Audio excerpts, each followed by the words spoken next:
Не інакш, як зямлёй, прапітанай гісторыяй, называюць свой край жыхары населеных пунктаў Палескага сельскага савета. Славутасці, што знаходзяцца на гэтай тэрыторыі, ведаюць добра, і правесці гасцей да іх змогуць, і гісторыю с падрабязнасцямі расказаць. Здесь находится братская могила жертв Великой Отечественной войны.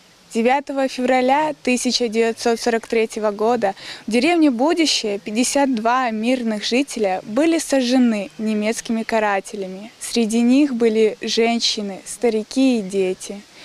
Тех, кто пытался вырваться, расстреливали и бросали обратно в огонь.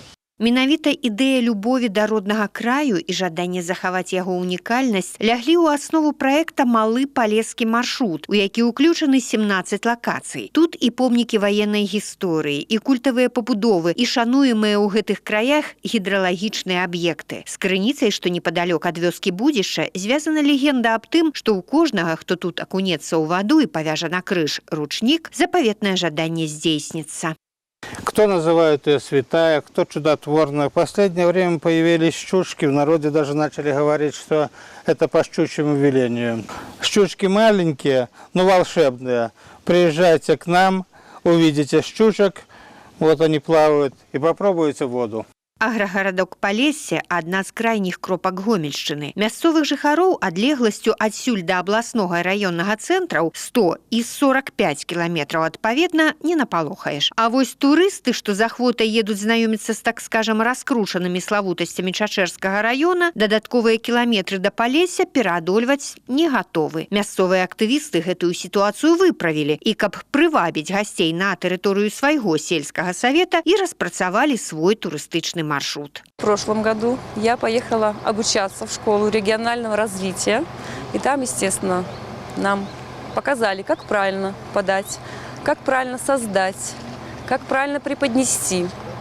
Мы снова заявились в проекте, решили, что необходимо наш малый дивный уголок, наш малый край преобразить, чтобы люди действительно стали узнавать, чтобы нас знали, поднять свой потенциал, имидж. На рэалізацыю ініцыятывы было накіравана амаль 15,5 тысяч рублёў. 10% ад сумы сабралі мясцовыя жыхары. Не засталіся ў баку і спонсары. У рамках рэалізацыі праекта была добраўпарадкавана тэрыторыя вакол крыніцы, месцаў памяці, створаны турыстычны маршрут. На яго святочным адкрыцці прысутнічалі госці і зблізку, і здалёк.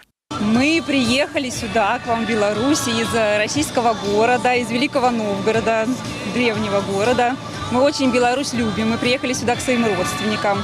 Нас восхищает все время здесь такое количество неравнодушных, добрых людей, таких творческих. Мы очень рады, что мы стали участником и свидетелем такого важного события, интересного. Во-первых, этот населенный пункт, удаленный от районного центра 45 километров, и люди здесь другой менталитет.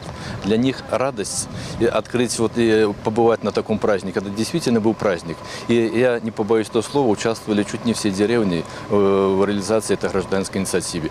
Ужо падчас свята гучалі прапановы новых накірункаў малога палескага маршрута. Тут жартуюць, калі так пойдзе, не выключана, што праз некаторы час у назве слова «малы» заменяць на «вялікі». Цікавых лакацый на тэрыторыі Палескага сельскага савета яшчэ шмат. Алена Трацэнка, Александр Швыдакоў, тэлерадыёкампанія «Гомель» з Чачэрскага раёна.